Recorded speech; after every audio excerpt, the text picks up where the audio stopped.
પપ્પા શું થયું? પ્રેસવાળા જતા રહ્યા પપ્પા. હવે આ લગ્ન થશે કે નહીં યજમાન? મુહૂર્ત તો વીતી ચૂક્યું છે ને પંડિતજી.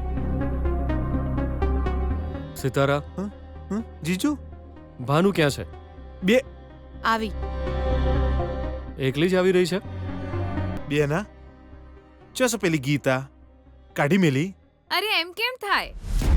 હમણાં તો પ્રેસવાળાની સામે તમારા દીકરા સાથે મારા લગ્ન કરાવી રહ્યા છો એવું કહ્યું. પછી સાસુમાં થોડી વિરોધ કરશે. હા તો આ લગ્ન પંડિતજી, સાસુમાના કહેવા પ્રમાણે આજે આ લગ્ન નહીં થાય. મારા પતિના અનુસાર આજે મારું શ્રાદ્ધ પણ નહીં થાય. આ બધું તો ભગવાનની મરજીથી જ થઈ રહ્યું છે. કૃપા કરીને મને માફ કરી દો. આ ઘરની વહુ બનવાના તે મનમાં અત્યાર સુધી અનેક સપના જોઈ લીધા હશે. તારા અને તારા માતા પિતાના સપના તોડી નાખવાનો મારો ઉદ્દેશ નહોતો. મારા પપ્પાનું અપમાન થયું એમની દીકરીને કારણે. એ માથું ઊંચું કરીને ન જીવી શકત એટલે મને ઘરમાંથી બહાર કાઢી મૂકી. મારી ભૂલ નથી તો પણ મારે અહીં જવાબ શોધવા આવવું પડ્યું. પણ મારા જવાબો તમારા માટે સવાલ બનીને રહી ગયા. મને માફ કરો. આવા અહંકારીઓને પાઠ ભણાવીશું તો બીજી છોકરીઓ દુઃખી થતા બચી જશે એવી મારી આશા છે. એ જ રીતે તમારા ભાગ્યમાં જે છે એનો સ્વીકાર કરીને દુઃખી ન થશો. સંતોષ માનો, તમારી દીકરી નરકમાં જતા બચી ગઈ છે. તમારો પરિવાર બચી ગયો. આગળ અમારા પરિવારની વાત થશે અને તમે જઈએ છીએ બેટા. તે મારી દીકરીને નરકમાં જતા બચાવી, પણ તું હજુ આ નરકમાં ઊભી છે. સાવધાન, તું તારી જાતને બચાવ. ચાલો જઈએ. શું મેડમ, તમે સગાઈ માટે બોલાવ્યા હતા અમને ને પછી લગ્નની તૈયારી કરી દીકરાની કુંડળીના દોષનું બહાનું કર્યું. દીકરાના ગુણગાન કરતા રહ્યા. તમારો દીકરો બહુ ગુણી છે એવું કહીને મારી દીકરીના એક રાક્ષસ જોડે લગ્ન કરાવવાના હતા તમે લોકો. બીજાના જીવન સાથે આ રીતે રમત રમવા વાળા લોકો છો તમે. શ્રાપ આપવાનું મન થાય છે. શ્રાપ આપીશ તો બિચારી નવી વહુ બનેલી આ ગીતાને પણ શ્રાપ લાગી જશે. એ જ કારણે હું જઈ રહી છું. ગીતા, તું હવે આ ઘરની વહુ છે. આજ પછી તારું જ રાજ ચાલશે. સારું મેડમ, જે મારું કામ શરૂ કર્યું હતું એ પૂરું થયું નહીં. આમ પણ જેના લગ્ન થઈ ગયા હોય એના ફરી વખત લગ્ન કરાવવાની કોઈ જરૂર નથી. જી, ઘરમાં રહીને તમે આ રીતે માથા પર હાથ રાખીને ના બેસો. પનોતી લાગી જશે. પનોતી તો પહેલેથી જ લાગેલી છે સુશીલા. ફરીથી ઘરને ક્યાંથી લાગશે? કેમ તમે આવી વાતો કરી રહ્યા છો? તમારા દિમાગમાં આવી વાતો ના આવે એટલે મેં પેપર સામે મૂક્યું છે. તમે પેપર વાંચો ને કે પછી થોડી વાર ટીવી જોઈ લો. આ બધું છોડીને તમે માથે હાથ રાખીને ખબર નહીં શું વિચારી રહ્યા છો. ડર લાગે છે સુશીલા. તારી દીકરી ગીતાનો વિડિયો મીડિયાવાળા ક્યારે બતાવશે એ વિચારું છું. બ્રેકિંગ ન્યૂઝના નામ પર બીપી વૈષ્ણવની દીકરી છે ગીતા એવું વારંવાર બોલશે એવું ડર છે. પૂરી થઈ તમારી વાત. હવે એના વિશે નહીં વિચારવાનું તમે જ કહો છો અને વારંવાર તમે જ એને યાદ કરો છો. તું બોલે છે એટલું સરળ નથી. હા, હેલો. હા, પહેલા જ કીધું ને કે વિષય શું છે. અચ્છા, ઠીક છે. વૈષ્ણવ! કેટલી વાર બોલશે? એ વૈષ્ણવ! ત્યાં જ ઉભો રહે. આ શું બળદની જેમ ઘરમાં ઘૂસી જાય છે? એજ્યુકેટેડ થઈને આટલી પણ ખબર નથી પડતી. બહારથી આવતી વખતે પહેલા માસ્ક પહેરવું જોઈએ. માસ્ક ક્યાં છે? પહેર. સેનેટાઈઝર ક્યાં છે? એ સુશીલા, એ સેનેટાઈઝર લઈને અહીંયા આવતો. આ નાખ. જી, તમારા ફ્રેન્ડ જયરામજી છે. એ ફ્રેન્ડ તો શું થયું? અરે બહારથી આવે તો કે જમ્સ ના લાગે ફ્રેન્ડ ને? નાખ એને નાખ. પેલા નાખ સેનેટાઈઝર. અરે આના વિશે તમને ખબર નથી બેન, તમે નાખો. એ બુદ્ધુ, સમજવાનો પ્રયત્ન કર. અરે જમ્સ એકબીજાને અડવાથી ફેલાય. સરખી રીતે પહેર. આ માસ્ક આવું કેવું પહેર્યું? સરખું પહેર. ઓહો, હા, હવે બોલ શું છે? તે ટીવી જોયું કે નહીં? શીલા, મેં કહ્યું હતું ને, પનોતી લાગી ગઈ. એટલે સમાચાર પહોંચી ગયા લાગે છે. શું થયું છે જયરામ? ટીવી ન્યૂઝ ચેનલ પર મારી દીકરીના સમાચાર આવી રહ્યા છે કે શું? એ જ તો કેવા આવ્યો છું. ટીવી ઓન નથી કર્યું કે શું? એ બદનામીને હું કેવી રીતે જોઉં યાર? પહેલી વાર બ્રેકિંગ ન્યૂઝ આવ્યા ત્યારે હું પણ તારી જેમ ખોટું જ સમજી રહ્યો હતો ભાઈ. અરે આ તારી દીકરી ગીતા આવું કામ કેવી રીતે કરે? આશ્ચર્ય થયું મને. પણ પાછળથી હકીકત ખબર પડી પછી તારું માન મારા મનમાં વધી ગયું. મને તારા પર ગર્વ થયો. મારી બદનામીના ન્યૂઝ જોયા પછી પણ તું ગર્વની વાતો કરી રહ્યો છું હે? જો ભાઈ તારા કોઈ દુશ્મને ગીતા અને પેલા મિનિસ્ટરના દીકરાનો વિડીયો બનાવીને એને ખરાબ બતાવવા કોમેન્ટ્રી કરી હશે. કોઈની ચાલ છે આ? અરે જયરામભાઈ, હવે તમને કઈ સાચી વાત જાણવા મળી છે? એ જ બહેન, એ મિનિસ્ટરનો દીકરો અને ગીતા એ બંને એકબીજાને પસંદ કરતા હતા ને. ટૂંકમાં તું બહુ મોટો માણસ થઈ ગયો વૈષ્ણવ. તો તને કેવી રીતે ખબર પડી? એ બંનેના લગ્ન કરાવવા માટે તમે રાહ જોઈ રહ્યા હતા ને. પણ વચ્ચે આ મહામારી નડી ગઈ એટલે સાદગીથી લગ્ન કરાવ્યા ને. થોડા દિવસ પછી એક મોટું રિસેપ્શન કરીને તમે બધાને કહેવાના હતા. મિનિસ્ટરજી એવું જ તો કહેતા હતા. એટલામાં આ વિડીયો વાયરલ થઈ ગયો. એવું જ છે ને? અરે પતિ પત્ની સાથે રહે એમાં ખોટું શું છે કે તો? અરે ના જયરામ, આ બધું તને કોણે કહ્યું યાર? શું યાર, ફરીથી એ જ સવાલ કરે છે? કોઈ કેમ કહે? મંત્રીજીએ જાતે જ કીધું છે યાર. અરે કોઈ પણ ચેનલ જો, આજ બ્રેકિંગ ન્યૂઝ ચાલે છે. એ વૈષ્ણવ, તું તો બહુ મોટો માણસ થઈ ગયો. અરે બસ કર યાર. અરે તું પણ શું મારું ડાચું જોઈને અહીંયા ઊભી છું? જા જઈને ટીવી ચાલુ કર. હવે જા ને. એ વૈષ્ણવ, કેવું પડે હો. અમને કોઈને કીધા વિના તે મંત્રીજીને તારા વેવાય બનાવી દીધા. મોટો માણસ થઈ ગયો તું તો. વૈષ્ણવ, મંત્રીજીનો વેવાય બન્યો છે. અમને ક્યારે ભૂલી ના જતો. હવે જા યાર, જા જઈને કઈ કામ કર. આ બેકારની વાતો કરે છે નવરી પ્રજા. જા ફટ જા. હા ભાઈ હા, મોટા માણસ થઈ ગયા પછી બધા આવું જ કરતા હોય છે. હવે અત્યારે હું તમારા બધા જ સવાલોનો માત્ર એક જ જવાબ આપવા માંગુ છું.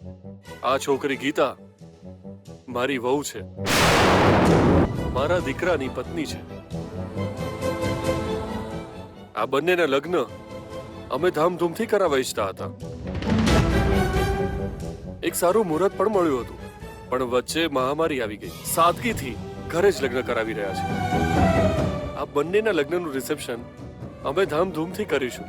તમને બધાને અત્યારથી જ ઇન્વાઇટ કરું છું. તમારા પરિવાર સાથે જરૂરથી આવજો. આ રીતે કોઈ વિડીયો જોઈને એની કોમેન્ટ્રી સાંભળીને તમે લોકો કોઈ નિર્ણય ન લઈ લેશો, આ જ મારી તમને પ્રાર્થના છે. તમારું મૌન મને સમજવામાં તકલીફ પડી રહી છે. છતાં મારે જે સવાલનો જવાબ જોઈએ છે એ મળી ગયો. એ વિશ્વાસથી હું અહીં જ રહીશ. એટલે હું પહેલા થેન્ક્સ કહેવા માંગુ છું મારા સસરાજીને, કેમ કે એમણે બધાની સામે મને વહુ તરીકે સ્વીકારી છે. આ તમારું ઘર છે, આ પરિવાર તમારો છે, તમારો નિર્ણય જ ફાઇનલ છે, એ બધાને ખબર છે. તમે મને સ્વીકારી લીધી એટલે થેન્ક્સ સસરાજી. મારી પાસે કોઈ રસ્તો નહોતો. મારા પપ્પા હંમેશા કહેતા એક સ્ત્રીનું માન સન્માન એના જીવથી પણ વધારે હોય. સો તમારા દીકરાએ મારા સન્માનને ઠેસ પહોંચાડી અને મારા જીવની પરવા કર્યા વિના હું તમારા ઘરમાં આવી ગઈ. પણ તમે મને બચાવી લીધી. પ્લીઝ મને ખોટી ના સમજતા. તમે મંત્રી છો, તમારા સન્માનને ઠેસ પહોંચાડવા નથી આવી. વિડીયો જોવા વાળો દરેક વ્યક્તિ બંધ દરવાજા પાછળ શું થયું હશે એ વિચારીને પોતાના કલ્પનાના ઘોડા દોડાવત, મારા વિશે ગમે તેમ બોલત. અને હું અને વિજય જ્યારે રૂમમાં હતા ત્યારે તમને પણ ત્યાં શું થઈ રહ્યું છે તેની ઉત્સુકતા રહી જશે. પણ જે થયું એ સારું થયું. એના જ કારણે વિજયની હું પત્ની બની. એ જો, તું કારણ વિના ગળે પડે. વિજય એની સાથે વાત ન કરીશ. જી હા, વાત તો મારે કરવી છે.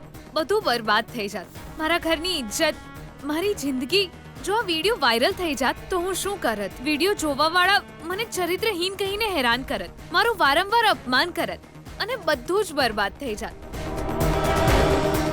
પણ હવે બધું સારું થઈ ગયું છે.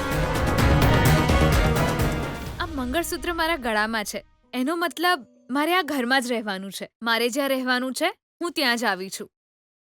મારી વાત તો મેં કરી. હવે તમારે જે કહેવું હોય તે કહો.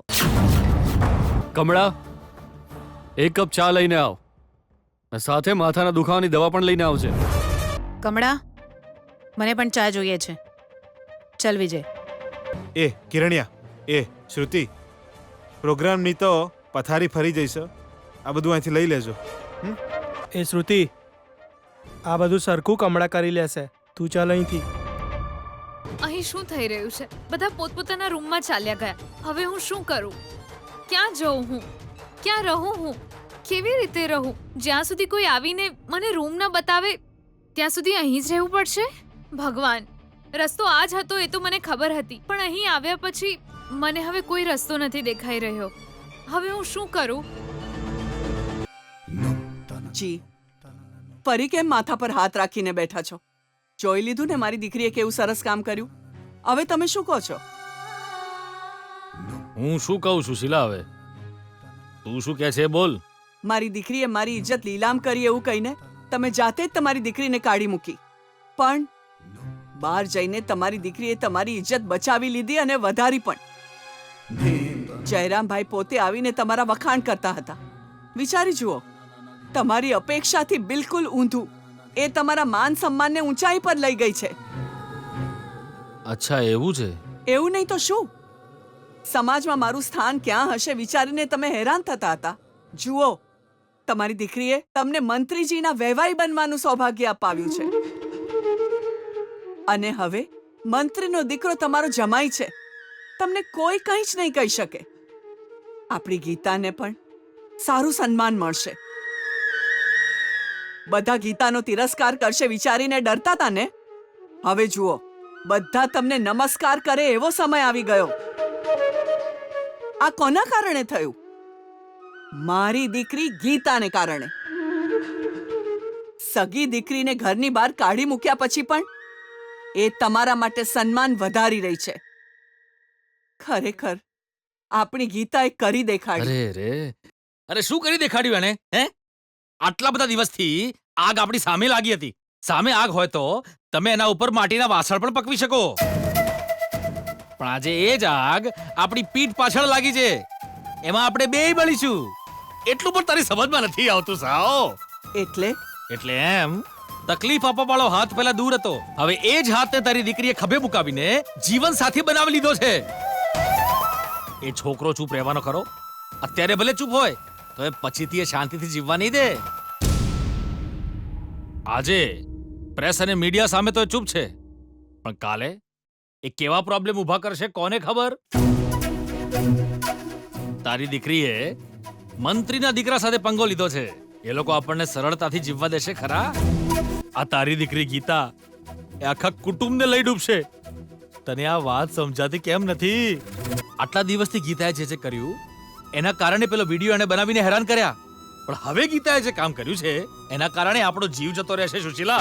100% સુશીલા, આપણી લાશ કોઈ સ્મશાનમાં પહોંચી જશે. આટલા દિવસથી સમસ્યાને ઘરની બહાર કાઢીને હું શાંતિથી જીવી રહ્યો હતો, એ શાંતિ પણ છીનવી લીધી એને. આ ગીતા ગમે ત્યારે મારા માટે મુશ્કેલી ઊભી કર્યા વગર રહેતી જ નથી. એ મારા ભગવાન, હજી આ જન્મમાં મારા જેવા ભોળા માણસને બીજી કેટલી મુશ્કેલીઓ જોવાની છે. તમે જે કર્યું યોગ્ય છે? કેમ ભાનુ, તારા વિના ચા પી રહ્યો છું એટલે એવું કહે છે? એક સાવ સડક છાપ છોકરી આ ઘરની વહુ છે એવું તમે પ્રેસવાળાની સામે કહ્યું, એની શું જરૂર હતી? બીજું કોઈ પણ કારણ આપીને મીડિયાવાળાને પાછા મોકલી શકતા હતા ને? આ ગીતાને મારીને ભગાડી શકતા હતા ને? વિરોધ પક્ષનું કોઈ કાવતરું છે એમ કહીને વિજયના લગ્ન તમે કરાવી શકતા હતા ને? એ બધું જ છોડીને તમે એને આપણા ઘરની વહુ તરીકે સ્વીકારી લીધી. બરાબર કર્યું છે મેં, નહીં તો આખી જિંદગી કોઈ આવીને મને શું કહેશે, કેવા આરોપ લગાવશે એનો ડર મને સતાવ્યા કરે. અરે ના, મારી વાતોને હવે તું પણ સાંભળ ભાનુ. વિજય જે કામ કર્યું છે કેટલું મોટું પાપ છે તે ક્યારે વિચાર્યું છે ખરા? એક છોકરીની જિંદગી બરબાદ કરી છે એણે. મહિલા અને બાળ કલ્યાણ મંત્રી થઈને મારે એમની રક્ષા કરવાની હોય, એના બદલે એમને બરબાદ કરવાનું કામ મારા જ ઘરેથી શરૂ થયું છે ને? બોલ ભાનુ, વિજયના લગ્ન પેલી વલસાડવાળી પૂર્ણિમા સાથે થઈ જાત તો એ છોકરીની જિંદગી, ગીતાની જિંદગી, વિજયની જિંદગી, એટલું જ નહીં તારી મારી બધાની જિંદગી બરબાદ થઈ જાત. મીડિયાવાળા આ મુદ્દાને લઈને આપણને બદનામ કરી દે.